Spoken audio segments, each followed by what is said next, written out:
Everyone, this is Yamin and welcome to Laravel tutorial for beginners. Now in the previous tutorial we show all this data from our database table.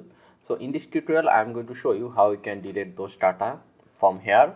So first of all we'll have a delete column over here. So for it, let's go back to our code, and here you can see display.blade.php, and from here we are actually showing all those data. So let me just add another td over here after the image. So let me just say td, and here I am going to say delete, and if you save it and if you just refresh over here you can see we have a delete column over here. So we are going to also have some delete link over here, so that if someone click that delete, it will delete that specific data. So let's go back to our code again, and here you can see this td image. Now after this td we are going to mention another td, and inside this td we are going to say anchor tag here, and here we are going to say delete.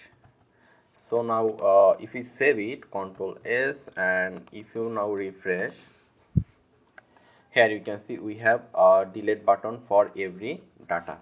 So what we want is that if someone click this delete button, it will get the ID of this specific data and delete this data using that ID. So for it, let's go back to our code, and here you can see we mentioned student name over here, student email over here. So inside this href, first of all let's just give a URL, and let's say here URL, and inside it let's just say our URL name will be delete, and let's give a comma, and over here you can see dollar student name. So here we are, if you want to get the ID, we need to say dollar student, this arrow sign ID. So here you can see this student ID. Now if we go to our database, and over here you can see that we have a IDs for every specific data. So if someone click this specific delete button, it will get the ID of this specific data. So now let's save it, Control S. Now we'll create a URL in the web.php with the ID.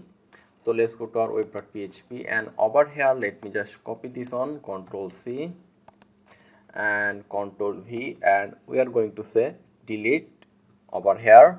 And since we are also sending the ID, so we also need to give another slash, and we need to give 2 bracket, and inside it we need to say ID. So what will happen is that our this URL is actually sending this ID, and our web.php will be able to catch that ID, and will be send this ID to a specific function. So let's just also, we need to mention a function. Let's say function name will be delete as well. And now we need to go to our home controller and create this delete function. So let's go to our home controller, and let me just go down, and here we are just going to say public, then function, then delete, and inside it we need to mention dollar ID, and after this 2 bracket. Now let me just explain it again. From the display.blade.php we are sending an ID from here. Our web.php is actually catching that ID and sending that ID to our this delete function, and over here in the home controller this delete function is catching the ID. So now we are going to declare a variable. Let's say dollar data equal to, we are going to mention our table name, and if you go to our database, here you can see our table name is student.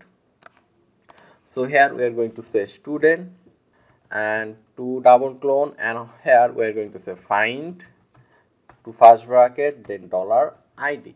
So in the student table we will find the specific ID and store it inside this dollar data variable, and after this we are just going to say dollar data, this arrow sign delete, and it will delete the specific data. So after deleting we want to stay on the same page, so we'll just say return, redirect back, redirect, then this first bracket, this arrow sign back. So now let's save it, Control S. Now if you go to our browser and if we refresh over here, and let me just delete this one, if you just click delete, here you can see it's reloading and that data is deleted. Now if you click delete over here, this one will be get deleted, here you can see. So this is how you can delete data in Laravel. Now let me just show you in the database as well. If you refresh over here, here we can see there is only 2 data over here. So this is all about this tutorial, and thank you very much for watching. And in the next tutorial I'll show you how you can search data in Laravel. And if you want to get notification for every video that I upload, then you have to subscribe this channel. I upload Laravel related video every day, so you'll be able to get Laravel content every day. Stay tuned and stay healthy.